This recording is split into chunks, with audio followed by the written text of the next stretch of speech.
I want to start this video by saying that I'm not asking for money and I'm not asking for sympathy. What I'm asking for is if you are a young 14, 16, 21-year-old girl, listen up.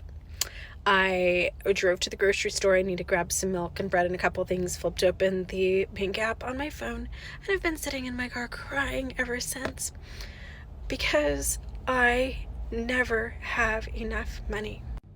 And why do I never have enough money? Because when I was a 19-year-old girl, I fell in love. My Mormon faith told me that I was supposed to be a stay-at-home mom. I got married. I started having babies. I dropped out of college. I never had a career. My only jobs that I ever had in life were a waitress at the Olive Garden and managing a pretzel maker in a mall. Oh, my first couple years of marriage, I decided that I wanted to be an entrepreneur, so I bought a windshield business. I was 20. And my Mormon stake president reminded me that women weren't supposed to work, so I quit my own business, handed it over to my husband, took my name off of it. I would work our family business throughout the next 24 years of my marriage, but I never got paid. I didn't have a salary. My name wasn't on it. I literally worked for room and board. That's it. I would eventually also launch a custom home building company with my uncle as the architect and my friends as the builder, my designs, my realtor. But again, because my husband was the man, his name was on all of the projects, his name was on the business. I remember one of the last custom homes that I built, we sold it and made about a $260,000 profit. That money all went into his bank account. I didn't even have a bank account. I should have said that in the beginning. I never had a bank account. He would give me little envelopes of cash to go grocery shopping with. Anyway, that house sells, the money goes in the bank. I just asked if I could buy myself a piano with the money. I had worked on building that house for 2 years. All of the money went into his bank account. Nothing was under my name. I got a piano and I got a free house to live in. And I got groceries. So I found myself divorced at age 44 just 5 years ago, and within just a few months I was living in my car while he made about $250,000.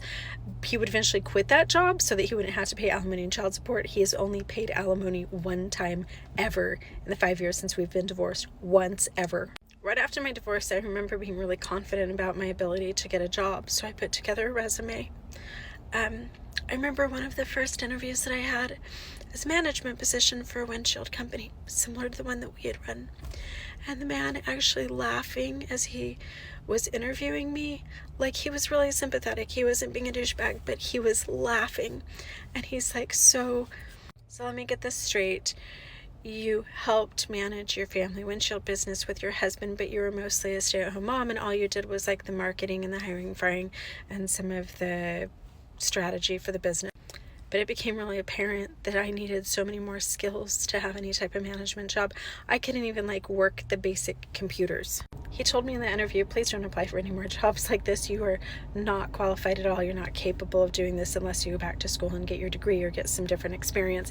And so I ended up, my first job after my divorce was $11 an hour, 4 hours a day, working as an assistant to a school teacher in an elementary school. I made $44 a day. For 24 years, I lived in $1 million homes.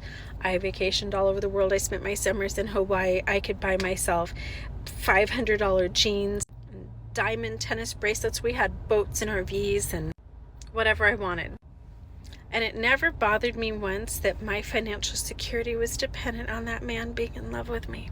I never realized that him liking me or not liking me or finding me sexy or attractive or interesting determined whether or not my children could eat, whether or not I could buy myself a fucking jug of milk and a loaf of bread.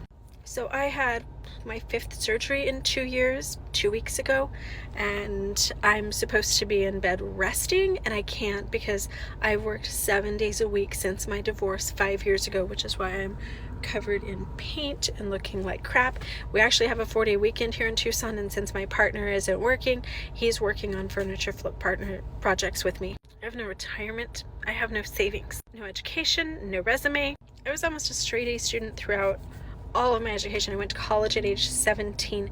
I had dreams for my future. I'm working so hard to get myself out of just perpetual side hustle hell. There's not a day that goes by that I don't wonder why. Why I didn't have a fucking backup plan. Why my kids eating and having stability was dependent on a romantic relationship. Why nobody told me to put money in the bank? Why nobody told me don't have babies until you have an education and some experience? Don't have so many kids. I wish somebody had told me to put my name on our vehicle loans and to put my name on our houses. I wish somebody had told me that it's okay to put those babies in daycare for a couple days a week and go to college and have a job. And I think I need to do an entire trad wife sequel, because you can be happy and rich and loving your life like Ballerina Farm until the guy walks out.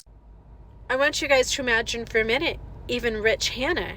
If Deanna walked out, if all of his financial backing and he had to sell the farm, and then what does she have? Find another rich boy to marry?